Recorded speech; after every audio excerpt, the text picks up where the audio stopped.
السلام عليكم يا جماعة. معكم أخوكم عماد، وأنا هنا في ولاية فرجينيا. اسم المنطقة دي مشهور جدا، متهيألي كلكم عارفينه، اللي هم بيتفرجوا على التلفزيون بتاع زمان. فاكرين حلقات ناش NASH؟ اوكي. دايما البلد المتحضرة بتقدر من حاربوا من أجلها. أثناء الحرب العالمية الثانية كان في فرقة عسكرية كان اسمها ناش كاونتي ريست اريا بلو ستار، ماشي، النجمة الزرقاء، ميموريال هاي واي، طريق سريع للذكرى، tribute to the nation armed force who served in World War II. tribute يعني ذكرى للناس اللي حاربوا في الحرب العالمية الثانية. عملوا الجنينة دي مخصوصة لهم، وعشان الناس لما تيجي هنا تفتكرهم. اوكي. طبعا هنا الريست اريا او مكان الراحة بتاع العربيات والتركات كمان. اوكي. بيكون مجهز من جميع الامكانيات. في هنا مكان فيندنج ماشين تجيب مثلا شيبس وكاندي وشوكولاته والكلام ده كله. تمام. في ميه، والميه هنا ببلاش يا جماعه. في حمام نظيف جدا كأنك داخل فور سيزون يعني. اوكي. حاجه نظيفه قوي يعني. اوكي. واجمل حاجه هنا كمان القعده. في حاجه هنا على القعده احب اقول لكم عليها، يمكن ناس كتير مش عارفاها، بالذات حتى اللي بيجوا امريكا.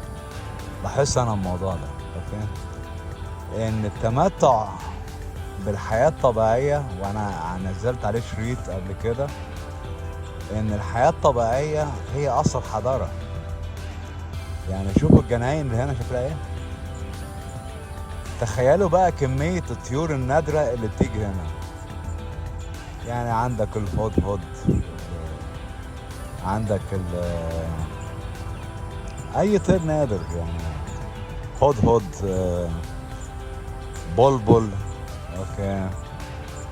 في عندك الحيوان ده، الطير الغريب ده اللي بينفش ريشه وبيبين الوان كتير جدا، ناسي اسمه الصراحه، واخد بالك؟ بيجي هنا برضه. تمام. في عندك النسر والصقر. شايفين العصافير شكلها ايه؟ طبعا هنا دي محمية. يعني ايه محمية؟ يعني استحالة حد هنا هيجي يصاد الحاجات دي، لو عملها يخش السجن يعني. محمية عن طريق البيت الابيض. اوكي. هو اللي بيحمي المواضيع دي يعني، مش بس الستيت يعني. اوكي. بالتالي منظر جميل جدا يعني. تمتعوا كده يا جماعة شوية يعني، تمتعوا شوية.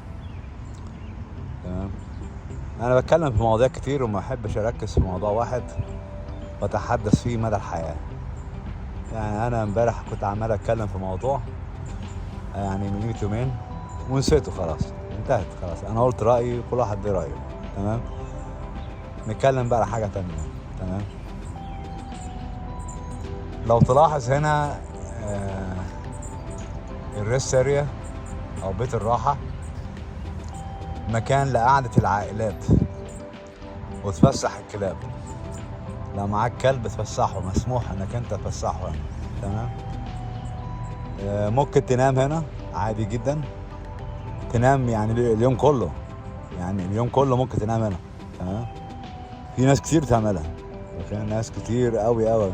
شايفين الراجل العجوز ده طلع الكرسي؟ ما شاء الله، ايه الجمال ده، يا عم يا حلاوتك انت. اتفرجوا عليها يا جماعه، بصوا كميه الاسترخاء شكلها ايه. ركن العربيه، طلع كرسي وجايب حاجه ياكلها وحاطط رجل على رجل وبيتمتع بالحياه. اكتر من كده ايه؟ حاجه جميله صح؟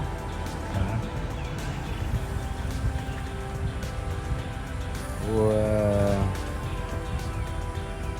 ولو دخلت هنا في الغابات دي، تمام، انا لا ارجح ان اي حد يخش الغابات دي، لان ما قلتش ممكن يحصل لك حاجه، بس ممكن يكون في دب.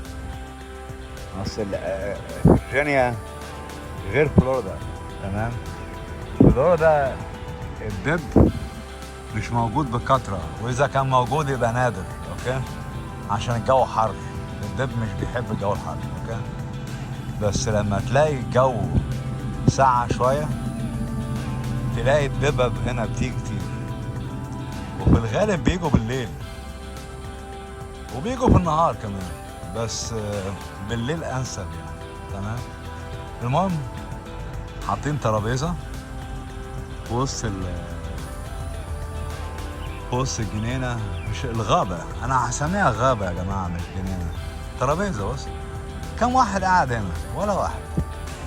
اللي عجبني في الشعب المصري حاجه واحده، تمام، ان هو بيتمتع بالطبيعه. يعني انا مثلا لما كنت في مصر بنقضي شم النسيم كله فارش في الجناين وقاعد وبياكل فسيخ وبيض، حقيقي بيوسخوا كتير وبيبوظوا الدنيا والريحه تكون وحشه، بس على الاقل قاعدين في الجناين. هنا مفيش حد بيقعد خالص، مش عارف السبب. طبعا ده شيء طبيعي، تمام، ما اقدرش الوم فيهم الشعب. الحياه هنا تايم از ماني، تايم از ماني، مفيش وقت انك انت تقعد تتمتع خالص نهائيا، تمام. بدرجه ان هم عاملين هنا بات اكسرسايز اريا، يعني مكان تعمل اكسرسايز للكلب بتاعك. تخيلوا، يعني الكلب يجري ويمشي ويكسرسايز وينط ويزقطط ويلعب وتلعب معاه. المكان ده مخصص للموضوع ده، اللي هو المكان ده، كل المكان ده للكلاب، ماشي. بالتالي انت ممكن تيجي هنا بالكلب بتاعك وتقضي وقت كويس جدا، تمام. اتمنى يا جماعه يكون الفيديو عجبكم يا جماعه، تمام. طبعا حاجه تانية مهمه قوي احب اقولها على الريست اريا او مكان الراحه، ان لو معاك تركات لها مكان معين، العربيات لها مكان معين. يعني عندك مثلا التركات الكبيره دي قوي،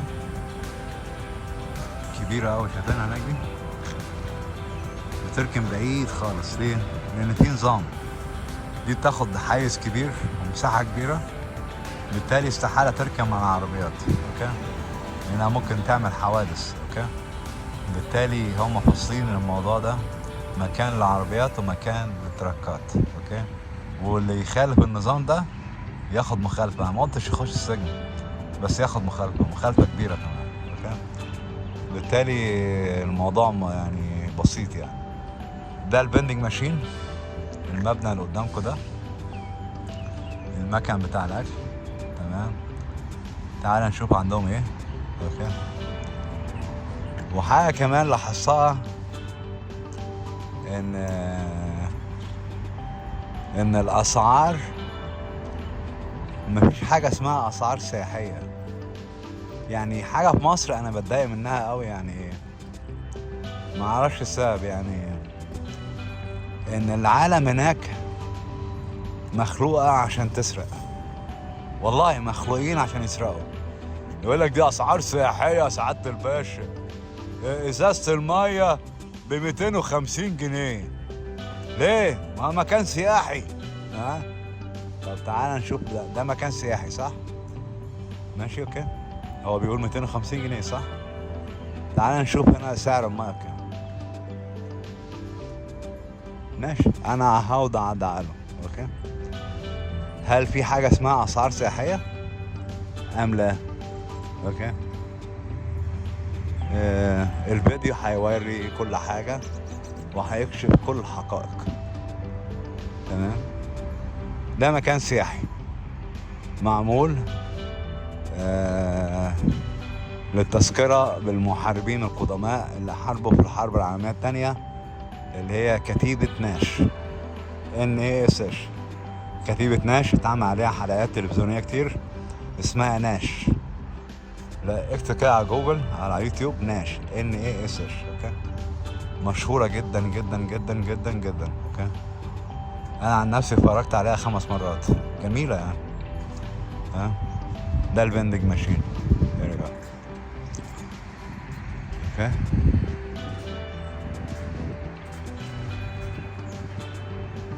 Hi, how are you? Good, how are you? Very good. شايفين بتضحك ازاي، جميلة ازاي. تعالوا نشوف المية.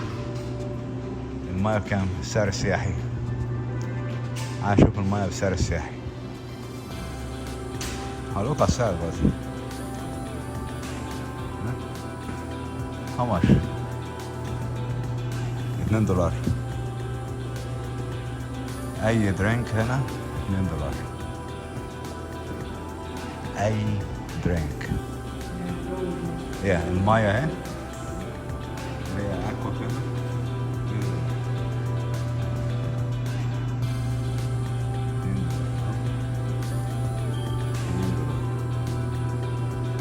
وتطلع ساعة. ومكنة تانية للقهوة اهي. كاندي. تعالوا نشوف الكاندي بكام. كاندي $2. واحد يقول لي طب هي بره بكام؟ بره بكام؟ $1.50. يعني الفرق 50 سنت. ده سعر سياحي؟ يعني كمان يعني. اوكي. ماشي. اديكوا شوط المكان اهو. بالتالي انا اثبت لكم ان الفساد في مصر ملوش مثيل في العالم كله. في العالم كله وملوش حتى تبرير يعني. يعني ده مكان ممكن لو حب يبيع المية $6 ممكن يبيعها $6. تمام. بس هم عندهم يعني تقدير للشعب، الشعب الامريكي، مش بس الامريكي، حتى السياح.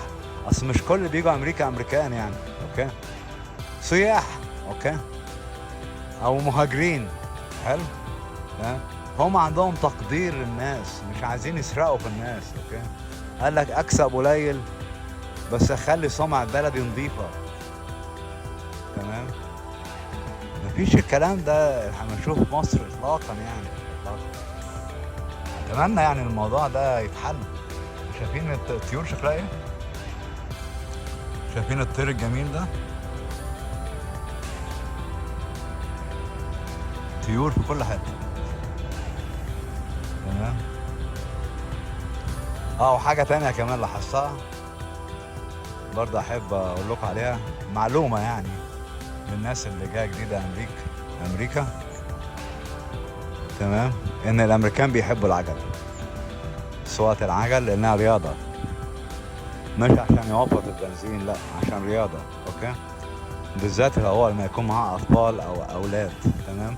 بس الاب والام برضه بيسوقوا عجل، بتقوي عضلات الرجل وبتقوي عضلات الظهر. تمام. والهانش كمان بتقويه. تمام. ادي يا عم عربيه اهي، في جهاز كده بتحطه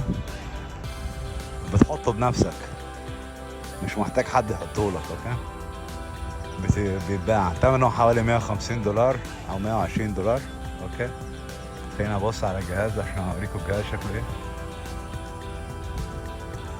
مش جهاز يعني، حته كده يعني تركب عربيه من ورا ويحط عليه العجل اهي، والعجل ثابت استحاله حد يسرقه. ليه ما نعملش الكلام ده في مصر؟ ماشي. الناس معاها عربيات طبعا. اوكي. بس كده. اتمنى يا جماعه يكون الفيديو عجبكم، واشوفكم في لقاء اخر ان شاء الله. والسلام عليكم ورحمه الله وبركاته.